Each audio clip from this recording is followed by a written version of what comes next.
Hi guys, and welcome back to my channel. Today I'm going to talk about how to deal with conflict in your relationships. And I want to start off by asking you to really try and imagine what it would be like if you woke up every day with the intention to contribute to the safety, the comfort, and the success of people you care about, people who are around you. And really try and imagine what the world would be like if the majority of people engaged in um, that sort of behavior. And what I think we need to do is to really identify what not to do when it comes to conflict. So what not to do when it comes to conflict? Well,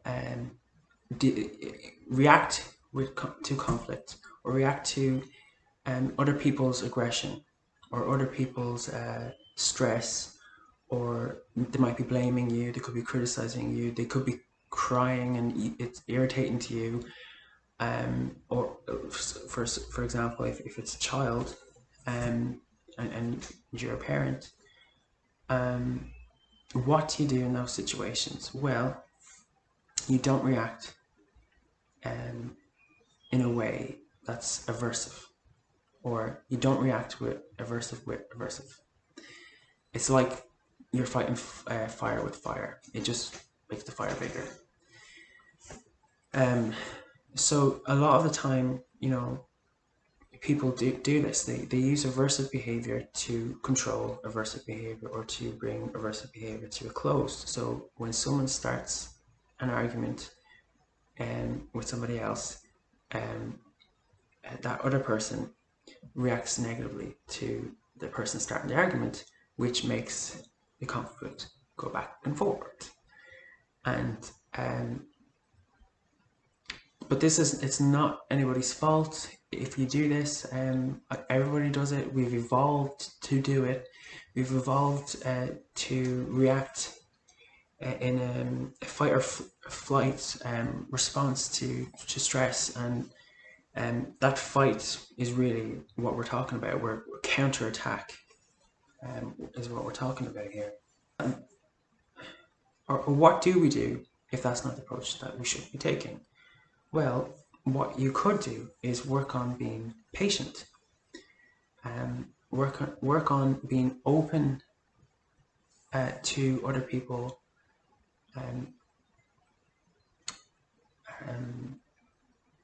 reacting negatively, or work on stepping over other people's aversive behavior.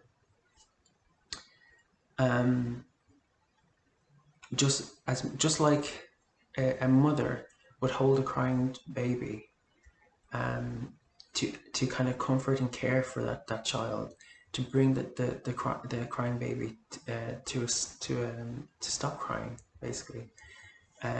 That's what we need to do. We need to be able to approach other people who are reacting aggressively in a threatening way, or with patience and care.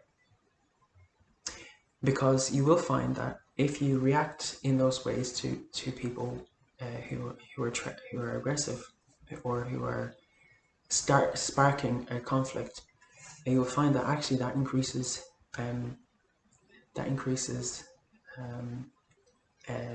peaceful behavior in them, and it sort of makes them reflect on, why was I acting the way I was acting? I think there's two ways that we can do that.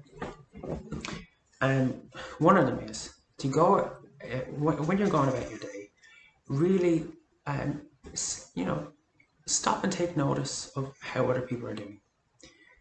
Notice whether they are tense, or angry, or rushed, or stressed, or whatever it might be. Or, alternatively, they could be really relaxed. They could be thriving in their lives. They could be really positive, sending out positive vibes in their lives, and just take notice of that. And then what we can do is think about different ways you can support people who aren't doing so well.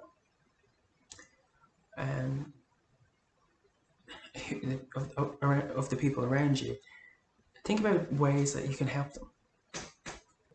So that's it. That's the first task. So one, notice how other people are doing and how other people are feeling, and then two, how to and take action that helps us be supportive of them and to be present with them. So that's the first action. The second one is really what to do when somebody is being threatening to you, or somebody who is being aggressive to you, or somebody who is blaming you, is criticizing you, is you know, acting in ways that are just not what we want, not the way we want them to act. So what do we do in that situation? Don't do this. Don't do why are you blaming me? Why are you criticizing me? Don't act defensively. Don't act in a way that's going to escalate that conflict. What you could do instead is just take notice, like you're feeling threatened or feeling a little bit on edge because of what they're doing. Try take their perspective, why they might be feeling that way, and try understand what's the trigger, or sometimes maybe that trigger isn't obvious to either of you, and that's okay. But just try and take their perspective of, okay, they're having a shitty day, or they're having a stressful moment here, and be patient and be there and be supportive towards them. And this, I know, is not the easiest thing to do. It will take a lot for you to do this. So really the second task is about you making room for difficult thoughts and feelings around somebody. I want to say threatened, but that's probably too strong a word, but someone trying to spark a conflict with you. And noticing the urge to retaliate and choosing not to, for this as an act of love towards that person, whether it be a partner, whether it be a child, your parent, a co-worker, whoever. Try not escalate situations by using coercive behaviour that is aversive to challenge aversive behaviour. However, I just want to end the video with a little disclaimer, or end this segment with a little disclaimer. I don't advocate for the use of patience and compassion and caring in every situation. If you're being abused in any shape or form on a persistent basis, don't be patient with that.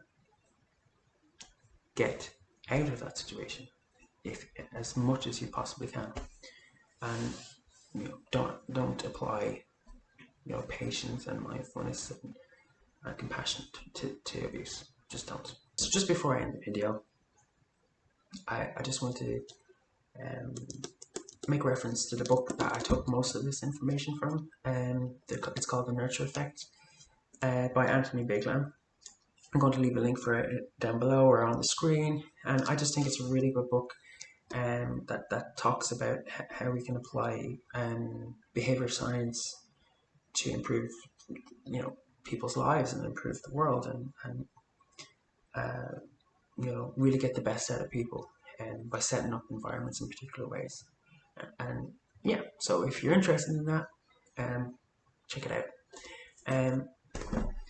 So yeah, thank you for watching and being patient with me and my ramblings, and I look forward to the next video. Thank you.